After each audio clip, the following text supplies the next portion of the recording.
Halo, balik lagi dengan Om Review Om. Setelah kemarin kita udah bahas gimana experience menggunakan BYD M6 setelah 5.000 km dan saat ini BYD M6 sudah mencapai 15.000 kilometeran. Dan di video kali ini saya ingin membantu teman-teman semua gimana cara mengaktifkan untuk adaptive cruise control. Jadi pertama kita pencet yang ada lambang setir. Nah, ini sudah aktif adaptive cruise control-nya dan ada di layar seperti itu pesannya. Kemudian juga warna hijau di speedometer itu menyala untuk yang tanda setir. Nah, kemudian kita atur kecepatannya menggunakan yang tombol di sebelahnya, yaitu race plus dan race minus. Nah, race plus ini adalah untuk menambah kecepatan, dan kemudian untuk race minus ini adalah untuk mengurangi kecepatan.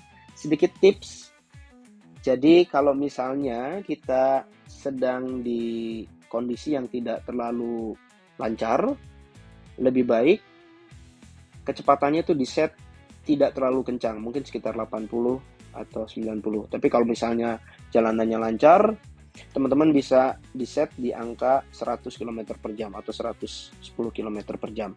Nah, ini contoh yang sedang lancar. Dan kalau kita lihat di sini, saya sama sekali nggak menginjak rem maupun gas. Jadi ini murni adaptive cruise control yang menyala setelah kita aktifkan. Dan dia juga bisa mengikuti sampai ke berhenti.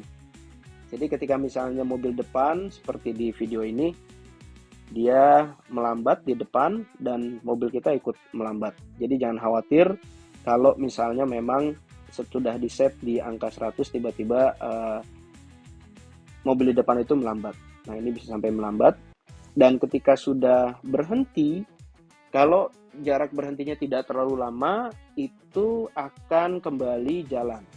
Jadi tidak perlu lagi menginjak gas. Tapi kalau misalnya tidak sebentar atau lama, nah itu dia harus menginjak gas kembali.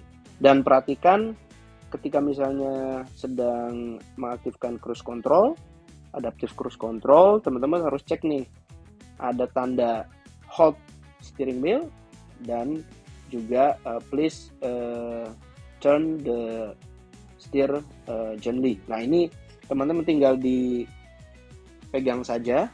Jadi tidak perlu digerakkan terlalu banyak, hanya dipegang dan sedikit digoyangkan.